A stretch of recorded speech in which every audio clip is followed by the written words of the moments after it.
Invitees అందరూ కూడా Telugu Desam party నాయకులు. ఈ విధంగా ఇటువంటి కార్యక్రమాల్లో వచ్చి వారు కావాలంటే 11ంటికి ముందు ఫిక్స్ చేశారు కాబట్టి అప్పుడైనా వచ్చి వెళ్ళొచ్చు, లేదా తర్వాతైనా వచ్చి వెళ్ళొచ్చు. వీరందరికీ కూడా తెలిసిందే. ఇంతకుముందు లోకేష్ గారు మీటింగ్ పెడితే టెలికాన్ఫరెన్స్ ఏ విధంగా ఇంక్లూడ్ అయిపోయి ఇటువంటి చిల్లర చేష్టలన్నీ కూడా వారికి వెన్నతో పెట్టిన విద్య. తర్వాత నాకు జోగి రమేష్ గారికి వ్యక్తిగత బలమైన సంబంధాలు ఏమీ లేవని చెప్పేసి కూడా నేను చెప్తా ఉన్నాను. నేను అక్కడ మినిస్టర్గా వచ్చినప్పుడు కూడా నా మీద ఏ విధంగా స్క్రోల్ చేసింది, నా ఇన్వాల్వ్మెంట్ లేని విషయంలో ఏ విధంగా స్క్రోల్ చేసి నన్ను ఇబ్బంది పెట్టిన విషయాలు కూడా ఉన్నాయి. ఇవన్నీ కూడా అనవసరమైన సబ్జెక్ట్ అయినా కూడా నేను ఊరినే కార్యకర్తల కన్జంప్షన్ కోసం నేను తెలియజేస్తా ఉన్నాను. ఇది ఉద్దేశపూర్వకంగా జరిగింది కాదు. ఇది నేను ఆలోచించింది ఏమిటంటే, గౌర సంఘీయులందరూ కూడా ఎంతో అభిమానంతో ఎంతో గొప్పగా అక్కడ దాదాపు 300-400 వెహికల్స్తో ర్యాలీ అన్నీ పెట్టి గొప్పగా చేసుకుంటున్నారు. కాబట్టి వారికి మనం సహకారం అందిస్తే మన పార్టీకి గౌడ సోదరుల సపోర్ట్ ఇంకా పెరుగుతుందని చెప్పేసి నేను ఆలోచించాను తప్పితే వేరే విధంగా ఆలోచించలేదు.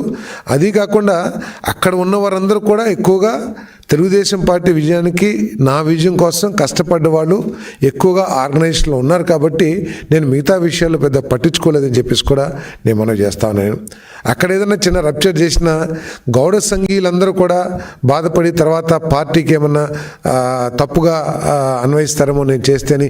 సరే, ఇదంతా కూడా ఏంటంటే ఊగిస్లాట్లో నేను ఏమి చేసి ఉండకపోవచ్చు. కానీ నేను ఇక్కడ మనవి చేసేది ఏంటంటే, నేను తెలుగుదేశం పార్టీ సిద్ధాంతాలని, చంద్రబాబు నాయుడు గారి నాయకత్వాన్ని, లోకేష్ బాబు గారి నాయకత్వాన్ని బలంగా నమ్మటమే కాకుండా వారిద్దరూ కూడా నాకు చాలా ఎక్కువ గౌరవం ఇచ్చి నా గౌరవాన్ని పెంచిన విషయాన్ని నేను ఎప్పుడు కూడా మర్చిపోనని చెప్పేసి మనం చేస్తాను. నేను ఎల్లవేళలా వారి నాయకత్వాన్ని, తెలుగుదేశం పార్టీ కార్యకర్తల మనోబలాన్ని పెంచడానికి, వారి సమస్యలు పరిష్కరించడానికి, పార్టీ బలోపేతం అవడానికి మాత్రమే నేను పోరాటం చేస్తానని చెప్పేసి మనం చేస్తాను. ఎక్కడా కూడా ఏదో ఒక పత్రికలు రాశారు తాను వీరు అని చెప్పేసి, ఆ తానులో నుంచి నన్ను నేను చించుకుని నేను తెలుగుదేశం పార్టీలో చేరని చెప్పేసి నేను మనవి చేస్తా ఉన్నాను. నేను ఎప్పటికైనా సరే నేను తెలుగుదేశం పార్టీ సిద్ధాంతాలని ప్రజలకు తీసుకువెళ్ళి ప్రతిపక్షం చేసే ప్రతి కార్యక్రమాన్ని కూడా ఒక్కరోజు ముందే మీరు కనుక చూసినట్టయితే అన్ని పత్రికల్లో కూడా ఇచ్చారు. తెలుగుదేశం పార్టీ వారు పేరు నాని గారు వీళ్ళంతా కూడా అమ్మేసి పారిపోయారని చెప్పేసి కూడా నేను ఇవ్వటం జరిగింది. వైసీపీ వాళ్ళంతా కూడా దోచేశారని చెప్పేసి కూడా అంతకు ముందు రోజే ఇవ్వటం జరిగింది. నేను ఎక్కడ కూడా పార్టీ సిద్ధాంతాలు కానీ పార్టీ విషయాలు కానీ ప్రజల్లోకి తీసుకువెళ్ళడానికి ఎక్కడ వెనుకంజ వేయటం కానీ వెనకడుగు వేయటం కానీ ఎక్కడ చేయనని చెప్పేసి కూడా నేను ఇక్కడ మనవి చేస్తూ మరొకసారి తెలుగుదేశం పార్టీ కార్యకర్తలు ఎందుకంటే నన్ను ఆదరించారు.